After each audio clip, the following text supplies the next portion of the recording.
Imagine this. The entire world is collapsing. Banks are shutting down. People are losing their homes, their jobs, their life savings. And in the middle of this chaos, one man is quietly buying everything. Not just buying, but making deals so powerful that the biggest banks in the world are forced to accept his terms. Who was this man? How did he stay calm when the world was panicking? And most importantly, what did he see that others didn't? Today we uncover the story of the man who turned fear into billions, Warren Buffett. Part 1. The 2008 Crisis, September 15th, 2008. A date that changed financial history forever. Lehman Brothers collapsed, and with it, trust in the global financial system collapsed too. AIG was next in line. Markets crashed worldwide. Banks stopped trusting each other. Think about this. Banks refused to lend money to other banks because no one knew who would go bankrupt next. And in this panic, stock markets were bleeding. He had $44.3 billion in cash. And while people were selling, he was buying. Then came the phone call from Goldman Sachs and its CEO Lloyd Blankfein. Goldman Sachs needed money, urgently. And Buffett, he didn't just invest. He negotiated like a king. $5 billion investment, 10% annual dividend, warrants for future shares, and one ruthless condition. Executives couldn't sell their shares until he sold his. If the ship sinks, the captain sinks first. That's power. Soon after, he made another $3 billion deal with General Electric. At that moment, Warren Buffett became America's financial ambulance, and then came his famous line, "Be fearful when others are greedy, and greedy when others are fearful." Part 2. Childhood and psychology. But here's the real question. Was Buffett always like this?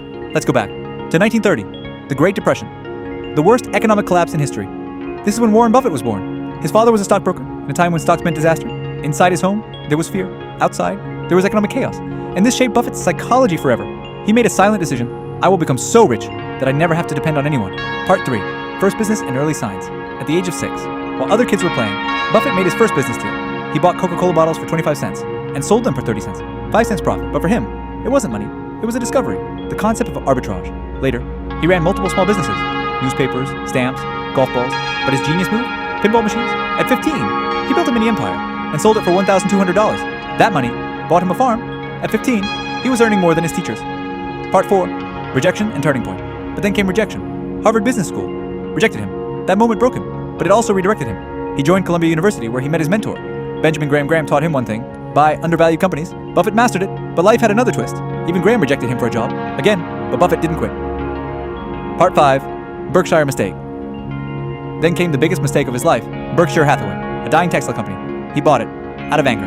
Yes, anger. And later called it his $200 billion mistake. But here's the twist: that mistake became his biggest success. Part 6. Secret weapon float. Buffett discovered something powerful: insurance.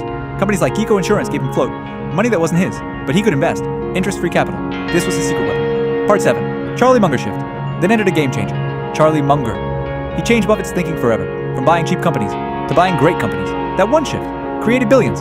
So what can we learn from Warren Buffett? Simple. Don't follow the crowd.